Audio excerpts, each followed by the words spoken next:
Hi, I am creating this video to chat about my daughter, Liza, who was born in January 2020. And I'd like to chat about her because it is Pediatric Stroke Awareness Month. And I'm not sure if any of you have heard of that or knew that babies can have strokes. I know prior to having Liza, I personally did not. I was not aware of that. I wanted to bring her on so you could see her sweet little face, but as you can see, she's pretty tired. So we may or may not get through the video with her, but if need be, I'll pause and pick back up once I lay her down for a nap. But I wanted to come on and share her story. I'm going to do a brief intro video right now, just of our experience with her, what we went through, and what happened. So when Liza was born in January, she was born completely healthy. We had no issues. She had a little bit of a respiratory problem. She went to NICU for that, but she was able to sort through that issue pretty quickly without any major long-term complications. And we were both scheduled to discharge at about the 48-hour mark. So everybody was healthy and doing fantastic. There were no concerns and no questions. So the morning before we were scheduled to discharge, late morning around 11 o'clock. Around 5 o'clock, I was feeding her, 5 in the morning, and I noticed, this was the third time I noticed it, but this time it was much more, it seemed more of an odd movement to me. She was moving her head and her neck a little like this.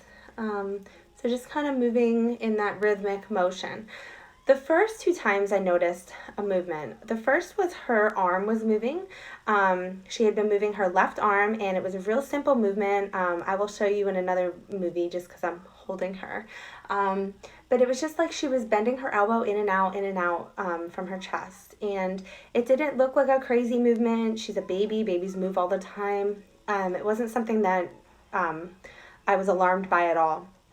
She did it maybe 8 times or so, and then that was it. So I completely wrote it off as nothing. That had happened the evening before. Then the next feeding, she had done this motion with her head and her neck. But during that feeding, she had the hiccups. She got the hiccups a lot. So I wasn't, again, really concerned because the motion of her head and her neck was moving with the hiccups. Unfortunately, the third time at 5 in the morning, she did not have the hiccups, and she was doing that same motion. And when I saw her do it, at first I didn't think much of it. And then the more that she did it, I thought, man, that looks really odd. You know, it was very rhythmic. And so I got the nurse, and sure enough, they decided that they thought it looked like seizures. So before I go any more into the story, what I really want to do is talk to you about that first symptom that we saw. So I do work in healthcare. I'm an occupational therapist, and I do not work in pediatrics. I work with adults and elderly clientele. So I don't have a whole lot of experience with kids. And I can tell you that I have very limited experience with seizures. I've just never really worked with people who have seizures. I've had patients who have had seizures in the past and were on seizure precautions, but did not have a seizure when they were present with me. The experience that I do have with seizures was very typical grand mal seizure where a person, generally loses complete function of their body. They fall to the ground and their entire body begins to shake or at least lose control in some way. I can tell you that Liza's seizure looked nothing like that. It was very minimal motion.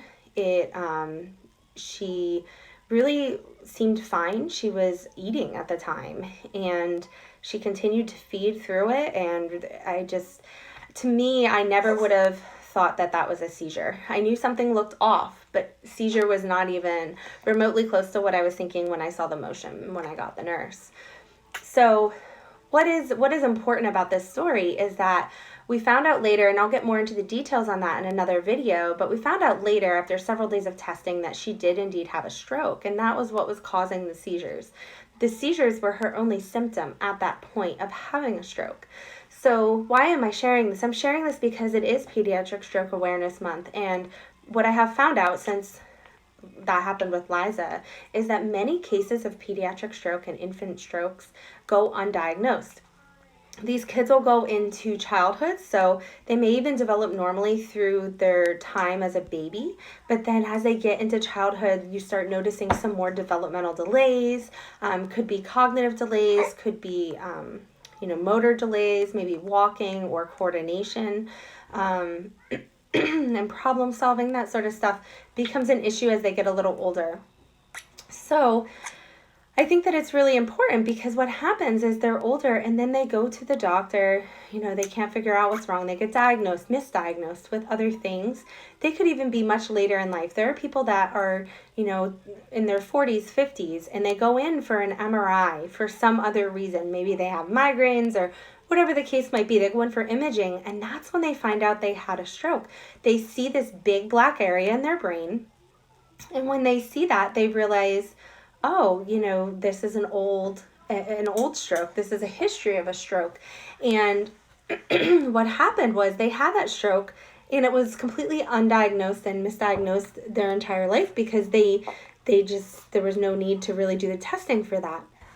So I find that we're really fortunate to have found Liza's stroke because the problem is, in her case, she was having the seizures. The seizures didn't look severe, and it's something that could very easily go missed by a parent, by a doctor. I can tell you that the NICU nurses did not catch it. It was me. And I said, you know what? She actually moved a little strange the last 2 times I fed her, and now today she's moving strange again. But it was me during a feeding that caught it and brought it to the nurse's attention. The nurse did not pick up on it. So it could have very easily gone missed. And had I not had my medical background to look at that motion and think, ooh, like that looks very neurological to me. I don't think that looks completely like a normal movement.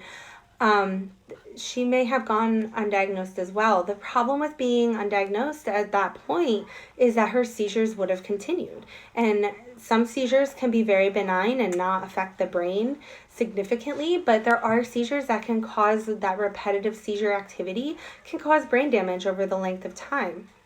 And so by not diagnosing it, not treating it, not getting her the medicine that she needed to stop the seizures, could have ultimately resulted in more brain damage on top of what she was already dealing with from the stroke, which at that time we didn't even know. So why do I share this with you? You need to be aware. I think there needs to be more awareness in the world over what a seizure looks like in a baby, over, the fact that babies can have strokes, kids can have strokes. You can have a stroke at any age. Any living being that has a brain can have a stroke. You can have that issue with blood flow that leads to damage in the brain.